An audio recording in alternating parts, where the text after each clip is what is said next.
বাংলাদেশ যুক্তরাষ্ট্র সম্পর্ক জোরদারে ওয়াশিংটন ডিসিতে পররাষ্ট্র প্রতিমন্ত্রী শামা ওবায়েদ ইসলাম এমপি একাধিক উপপর্যায়ের বৈঠক করেছেন।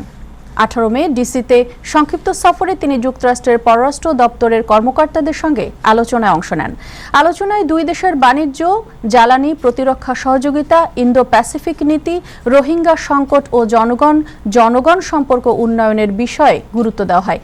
তিনি পল কাপুল ও অ্যান্ড্রু ভেপ্রেকের সঙ্গে বৈঠকে দ্বিপাক্ষিক সংলাপ জোরদারের কথা বলেন এবং রোহিঙ্গা প্রত্যাবাসনে সহযোগিতা চান। এছাড়া IRI প্রেসিডেন্ট ডক্টর ড্যানিয়েল টুইনিংয়ের সঙ্গে সাক্ষাতে গণতান্ত্রিক উন্নয়ন, নির্বাচন, নারী ও যুব অংশগ্রহণ এবং নাগরিক সমাজ শক্তিশালী করার বিষয় তুলে ধরেন। আটলান্টিক কাউন্সিলের গোল টেবিল বৈঠকে তিনি বাংলাদেশের অর্থনৈতিক অগ্রগতি ও ভারসাম্যপূর্ণ পররাষ্ট্রনীতির কথা জানান।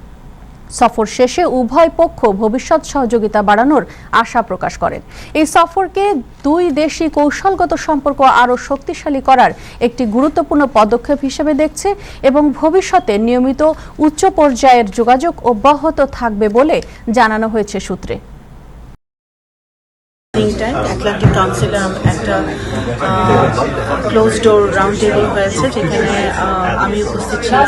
আমাদের থিঙ্ক ট্যাঙ্কের অনেক গণ্যমান্য ব্যক্তিরা উপস্থিত ছিলেন। এখানে বাংলাদেশ যুক্তরাষ্ট্র সম্পর্ক, আমাদের ট্রেড ইনভেস্টমেন্ট সম্পর্ক, আমাদের পিপল টু পিপল সম্পর্ক নিয়ে কথা হয়েছে, আলাপ হয়েছে। আরও কীভাবে শক্তিশালী করা যায় বাংলাদেশের সাথে, বাংলাদেশের অন্যান্য দেশগুলোর, সাউথ এশিয়ান দেশগুলোর সাথে আমাদের কি সম্পর্ক, আমাদের নতুন যে সরকার গঠিত হয়েছে বাংলাদেশে, সেই সরকারের সাথে আমাদের সাউথ এশিয়ান দেশগুলোর সেগুলো নিয়ে আলোচনা হয়েছে।